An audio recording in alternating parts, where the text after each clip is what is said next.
I welcome you again to the fourth lecture of module 1, that is belt, rope and chain drive.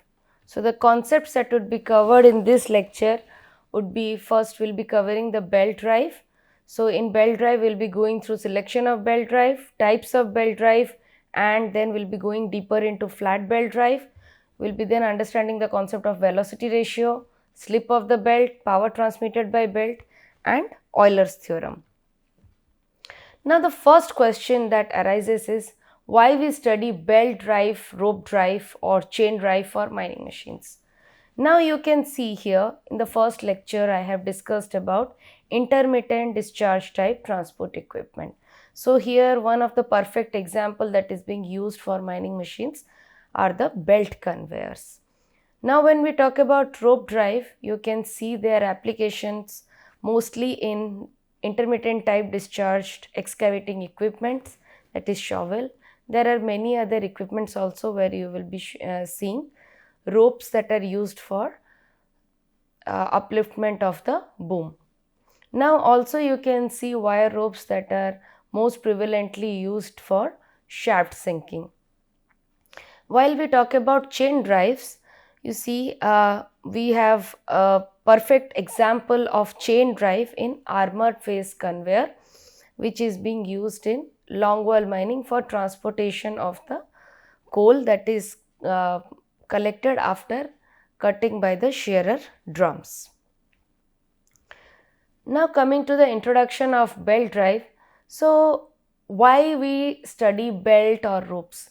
It is used to transmit power or material, and the power, how do they move? When the power is transmitted from one shaft to the another by means of pulley, which may rotate at same speed if the diameter of both the pulleys are same, or it may rotate at different speed if the diameter of the pulleys are different.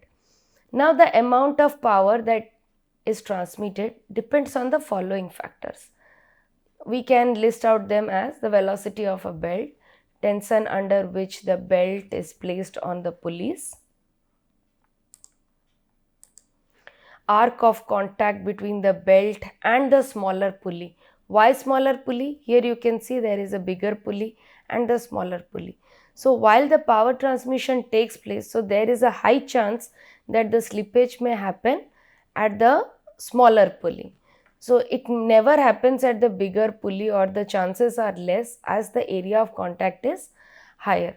So the power that is transmitted is highly dependent on the arc of contact. So this is the arc of contact between the belt and the smaller pulley, and also the conditions under which the belt is being used, like if it is a new belt or if it is a used belt. Now when we select any kind of belt drive, so what are the points that we see? We see the speed of the driven and driver shafts, the speed reduction ratio, that is you can see the speed of the driven shaft here is, it's written driven here and driving here. So that is why you can see the speed of the driven shaft is very less than that of the driving shaft. So now the speed of driving shaft is more and the driven shaft is less. So here there is a speed reduction. There can also be speed enhancement, which we again defined by the speed reduction ratio only. So when we talk about speed reduction ratio, it is not only that the speed is reducing, but the speed is changing, what we talk in terms for belt drive. Now the selection of a belt drive is also dependent on the power that is required to be transmitted and the center distance between the shaft. So there is one shaft here on which this driving pulley is rotating, and then there is another shaft here on which this driven pulley is rotating. So the distance between the shaft also determines the selection of the belt drive. Now there is also a positive drive requirement which is needed. We do not want the system to stall, so there should be a positive drive requirement. And the shafts layout, if they are parallel, perpendicular, at some angle, those layouts are also very much vital while we select a belt drive. We also depend on the space available for the selection of a belt drive, like if the space is huge or if the space is small, so accordingly this belt drive is selected.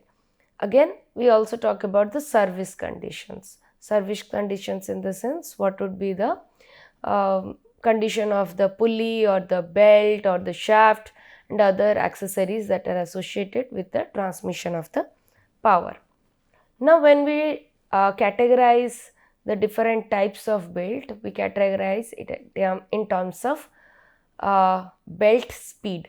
So, it can be categorized as light drive, medium drive, or heavy drive. So, in light drive, the belt speed is up to 10 meters per second, and in medium drive, the belt speed is from 10 meters per second to 22 meters per second.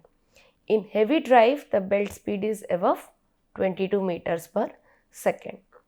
Now, based on the shape of the belt drive is classified in three categories. One is a belt drive, one is a V belt. Now, based on the shape of the belt drive is categorized in three types. One is a flat belt, V belt, and circular belt or rope. So, in flat belt, you can see the cross section of the belt looks somewhat like this, and here the flat belt is mostly used when the two pulley distance is not more than 8 meters apart. For V belt, when the two pulleys are again similar to flat belt drive, that is not more than 8 meters apart, we use V belt, but here the surface contact is more, as you can see in the picture here, how the cross section of a V belt looks like. For circular belt or ropes, the pulley distance is mostly more than 8 meters apart. So, you can see here is the circular belt whose cross section is circular, as is shown herein. Now, when we come to the materials that are used in belt, they can be either leather belts, cotton or fabric belts, or rubber belts, or balata belts. So, how do they look like? It is shown in the picture herein. Now, when we talk about the different types of flat belt drives, it is mostly dependent on the shaft layout or the belt positioning. So, it can be a open belt drive, or it can be a crossed or twist belt drive. The third one is the quarter turn belt drive with idler pulley, compound belt drive, stepped or cone pulley drive, and the last one is fast and loose pulley drive. Now, when we talk about open belt drive, you can see here, this is how the other cross section looks like. Here you can see one cross section, that is the horizontal cross section. This is the vertical cross section. Here you can see both the shafts are parallel to each other, and here you can see that there are two pulleys which are rotating in the same direction. Now, you can see there is one pulley which we have defined as the driver pulley is rotating in clockwise direction, and then there is a driven pulley which is also rotating in clockwise direction. However, here you can see the lower side, we call it as a tight side, and the upper side we call it as a slack side. How do we define this tight side and slack side? Well, when the driver pulley is rotating in clockwise direction, as in this case, it is pulling the belt towards itself at the lower end. Now, whichever side it is pulling towards itself, that is the driver pulley is pulling towards itself, we call that side as the tight side, and the other side we call it as a slack side, the side it is leaving. The perfect example of which would be the tight side and slack side you can understand from pulling a rope on a pulley over a well. So, when you are trying to get the water from a well, so there is a rope which is attached, one end of it is attached to the bucket and the other end is in your hand. Now you are pulling you have filled the bucket and you are pulling the rope towards yourself. Now the side the bucket is hanged in, so there is certain kind of weight and the pulley is rotating in clockwise direction. So you are pulling the rope towards yourself and you are lifting the bucket. So in this case, the side where the bucket is attached is the tight side, and the one where your hand is and the pulley is leaving the rope to the side, we call it as the slack side. Now when we talk about crossed or twist belt drive, so here also you can see the shaft layout is parallel to each other. However, the belt is not parallel to each other. It is laid in a form of a twist, as you can see in the picture. So what happens in this case? Here, if let's say the shaft A is the driver shaft and shaft B is the driven shaft, so here the driver shaft is rotating in clockwise direction and the driven shaft is rotating in anti-clockwise direction. Now always your tight side and slack side is dependent on the direction of movement of your driver pulley. So your driver pulley is rotating in clockwise direction, so it is pulling the belt towards itself, which we call it as a tight side, and the side it is leaving towards the driven, we call it as the slack side. Now here one thing we should notice, that the shaft distance must be at certain length, that we call it as the shaft should be placed at a maximum distance of 20 B. Well, what is B here? B is the width of the belt and the speed of the belt should be less than 15 meter, so that the belt should not have excessive wear and tear. So at a point where the belt crosses, it rubs against each other. So that is why the shaft should be placed at a distance of 20 B and the speed should be less than 15 meters per second to avoid excessive wear and tear. When we talk about quarter turn belt drive, so here as you can see, the configuration of the shaft, they are perpendicular to each other. Now there is a driver pulley again and then there is a driven pulley. So in this case, you see the driver pulley is rotating in anti-clockwise direction. However, your driven pulley is rotating in clockwise direction. So this is how the shaft configuration is, and the belt which goes over it gives a direction, gives an opposite direction of the pulley. However, in certain cases where we have the shafts which are perpendicular to each other, here you can see the faces of the shafts are also in different direction, but here the faces of the shafts are in the same plane. So that is why when we have to transmit a power at right angle, we can take the help of a guide pulley here, and this kind of configurations we call it as a quarter turn belt drive. Now when we talk about belt drive with idler pulleys, now we have an open belt drive, however the distance between the shaft is quite huge.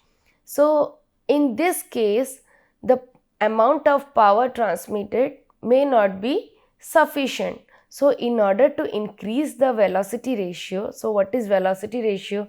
I'll be talking in the subsequent slides.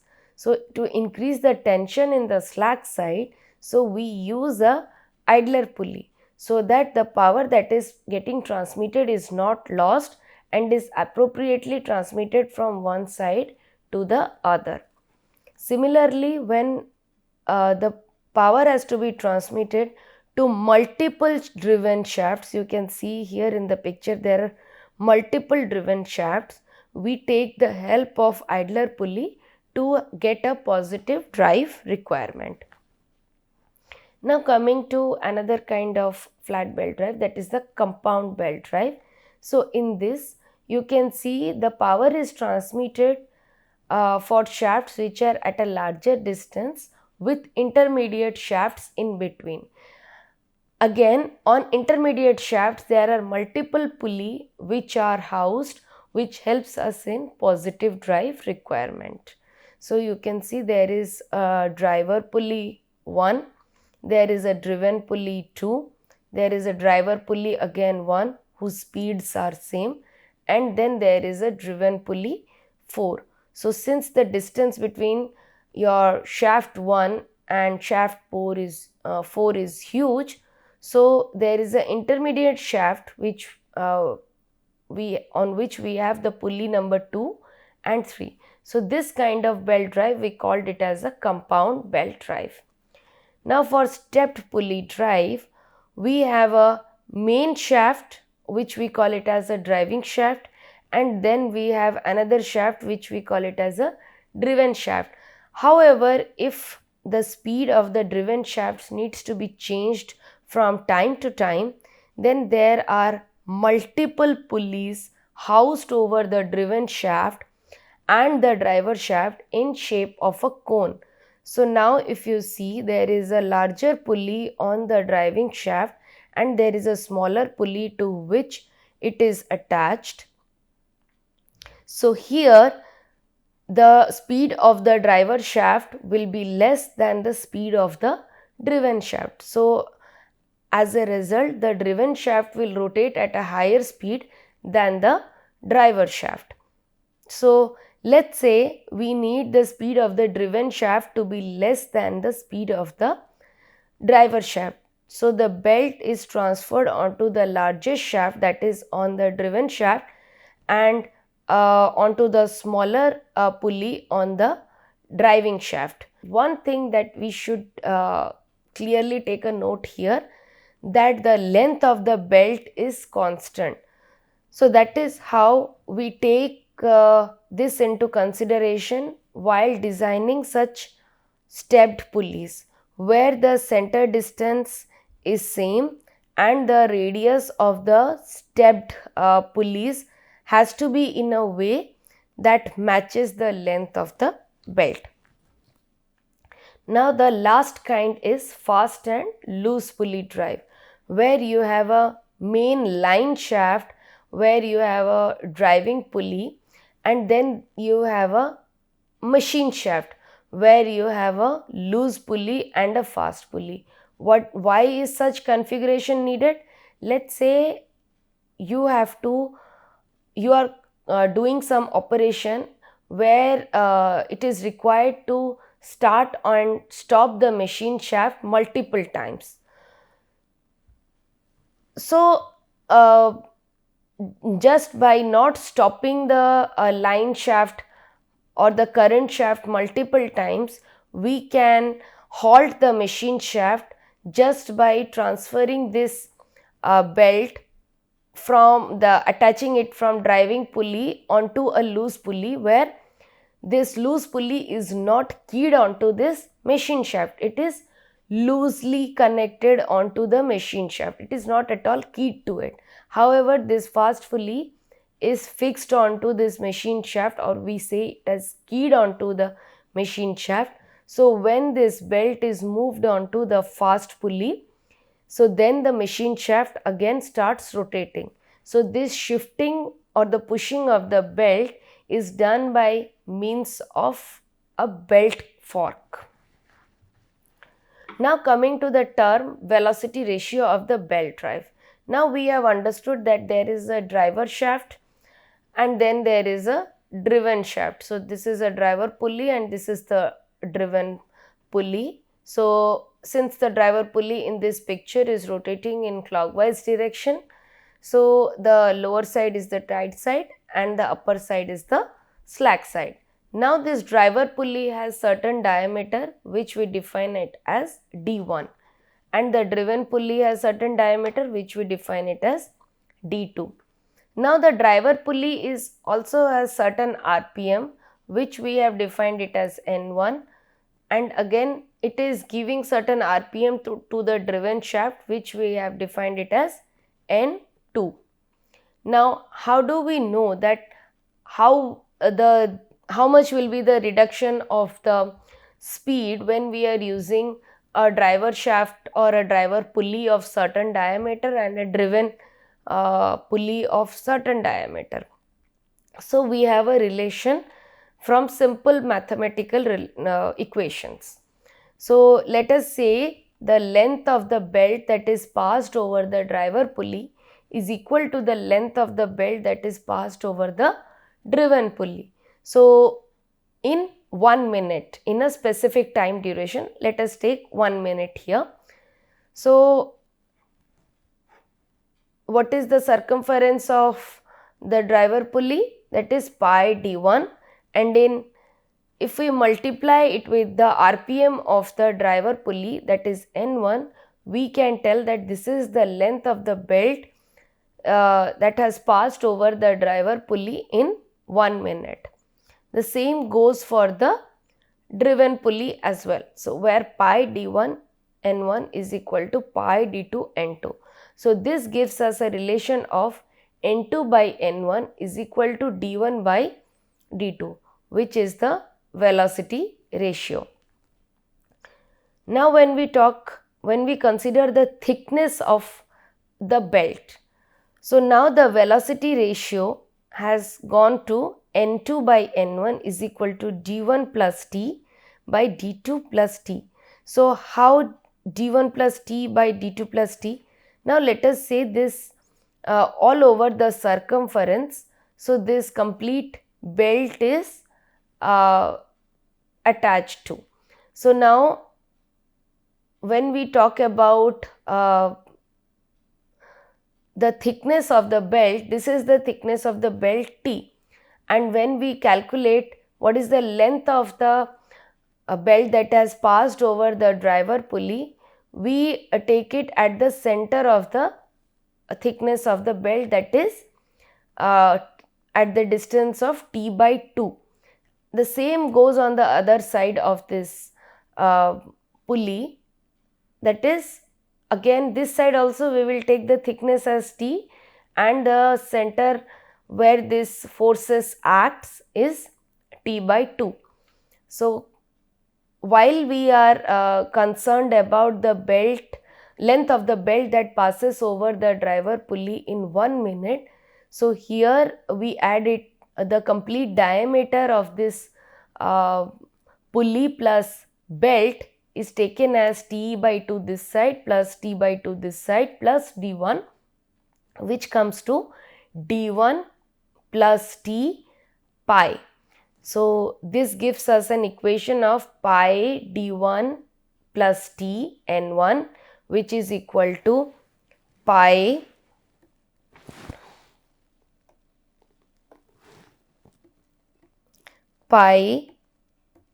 d1 plus T N1 is equal to pi d2 plus T N2, which is equal to N2 by N1 is equal to d1 plus T by d2 plus T.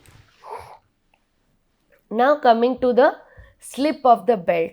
So we understand that when the driver pulley and the driven pulley are rotating, taking the belt over it, so there is a sufficient frictional grip between the pulleys and the belt, and we understand that there is no slippage in that condition.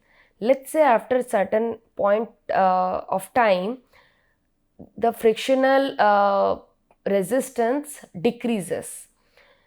So there will be a forward motion of the driver pulley, which will happen without carrying the belt with it. So this condition we call it as the slip of the belt, and it can also happen with the driven pulley. So as a result, there will be a reduction on the velocity ratio. So let us say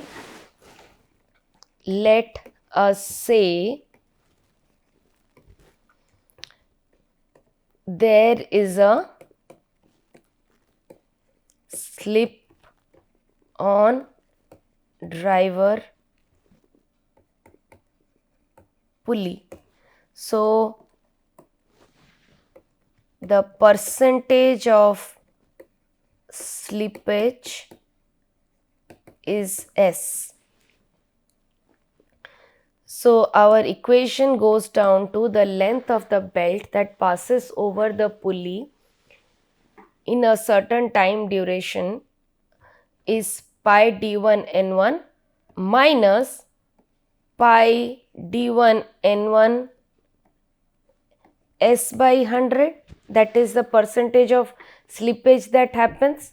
So this much amount of slippage will happen when the driven driver pulley lose its contact with the belt, and this side will have pi d2 n2. So this comes down to pi d1 n1 1 minus S by 100 is equal to pi d2 n2. So here your n2 by n1 is equal to d1 by d2 S 1 minus S by 100. So the same thing may happen with the driven pulley. So that time we will be using the percentage of slippage on the driven side, not on the driver side, and our equation will boil down accordingly. Now coming to the power that is transmitted by the belt. So let us say the tension in the tight side is T1 and the tension in the slack side is T2. Now for the belt on the tight side to remain in equilibrium, the forces would be equal and opposite to each other, and it will look somewhat like this. So the same goes for the slack side. Now the radius of the driver is taken as R1 and the radius of the follower, that is the driven, is taken as R2, and the velocity of the belt is defined as V. So the effective turning force at the circumference of the follower is T1 minus T2, that is the effective driving force. So the work done is force multiplied with velocity, that is the net force, that is T1 minus T2 multiplied with velocity of the belt, that gives us as Newton meter per second square, and the power transmitted is the same formula with force multiplied with velocity in terms of watt.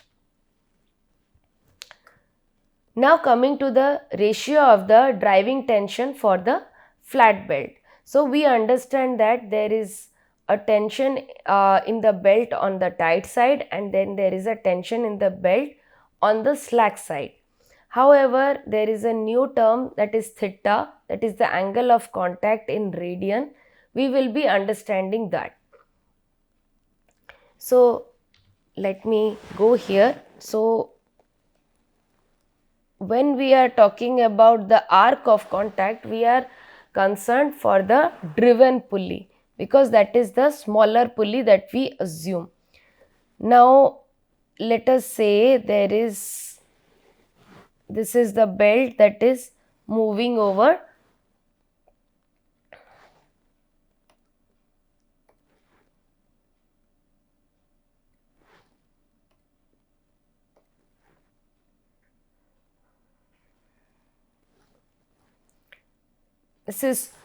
the belt that is moving over the smaller pulley. Now this is the center and this is the arc that is subtended by the smaller pulley.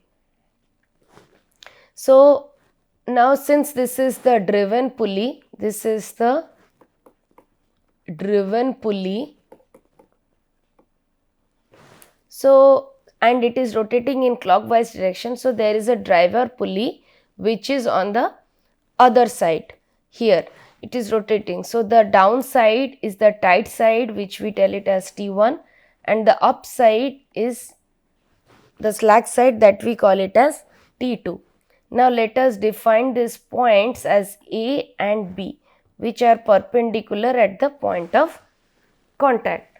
Now let us take a small section here which we define it as P and Q.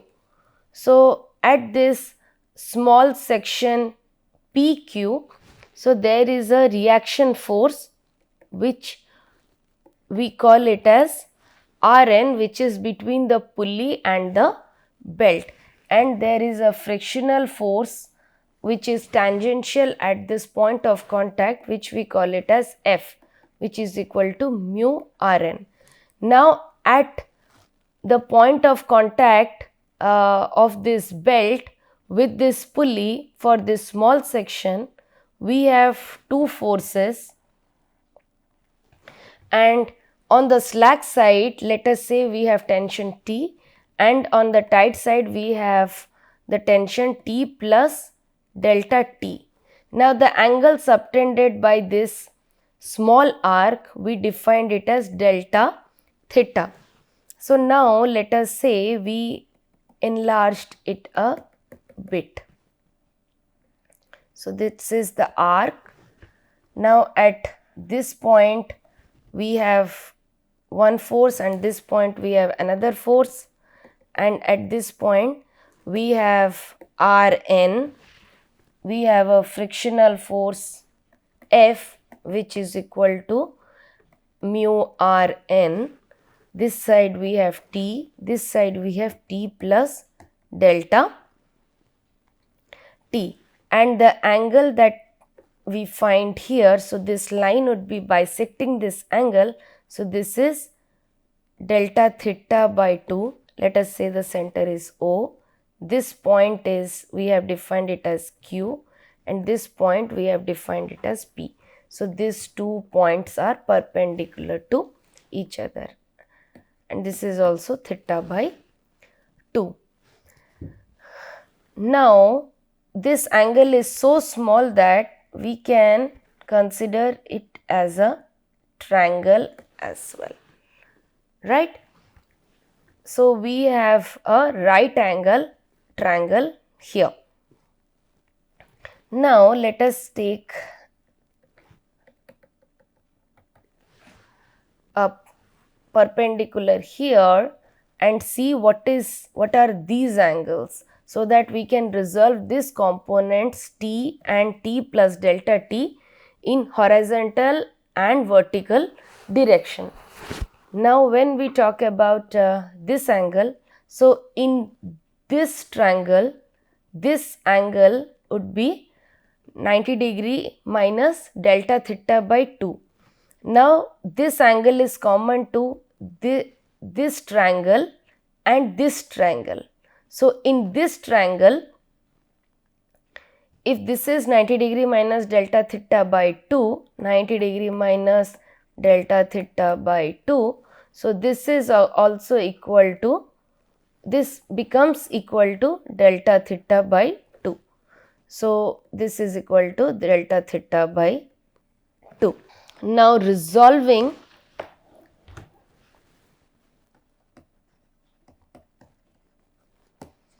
the forces in horizontal direction, we have Rn is equal to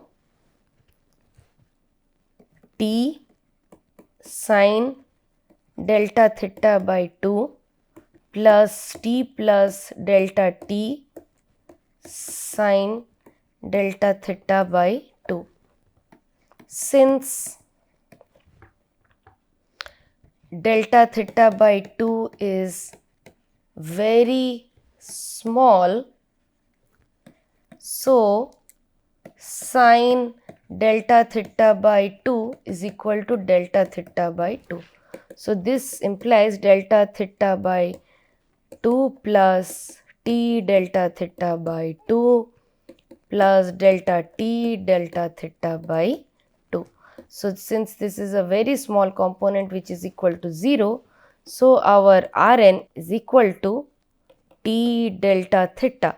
So this is my first equation. Now, resolving the vertical components. So how do we see the vertical component? We have mu Rn. So opposite to mu Rn, we have T plus delta T cos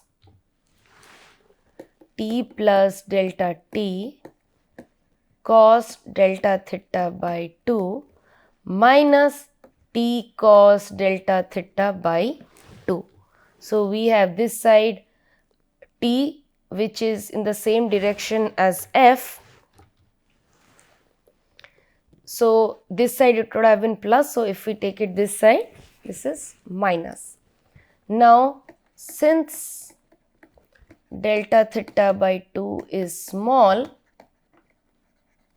so cos delta theta by 2 is equal to 1. So this boils down to T plus delta T minus T. So this implies Rn is equal to T by mu. This is equation 2. Now equating 1 and 2, we get T delta theta is equal to,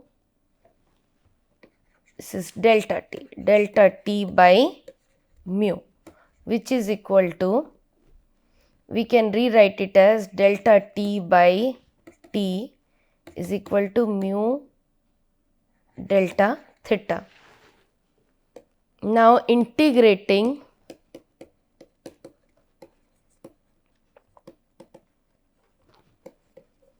equation 3, this is equation 3. So our delta T by T integrating is equal to mu delta theta. We integrate it from lower value T2 to T1.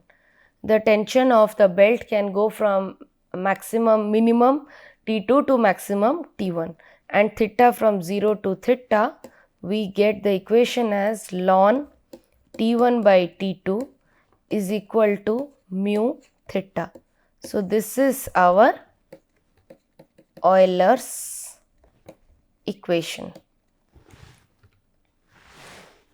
Now ln T1 by T2 is equal to mu theta can also be written as T1 by T2 is equal to e to the power mu theta, and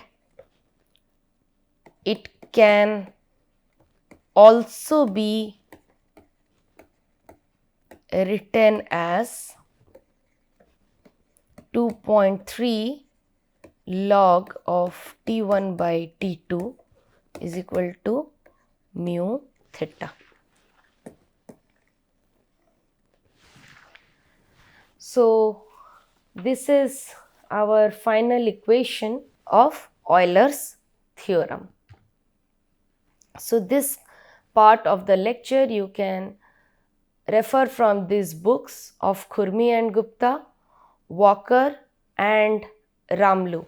So this second and third book are the application books where you can apply this belt drive to mine winding and transport or in mine hoisting systems.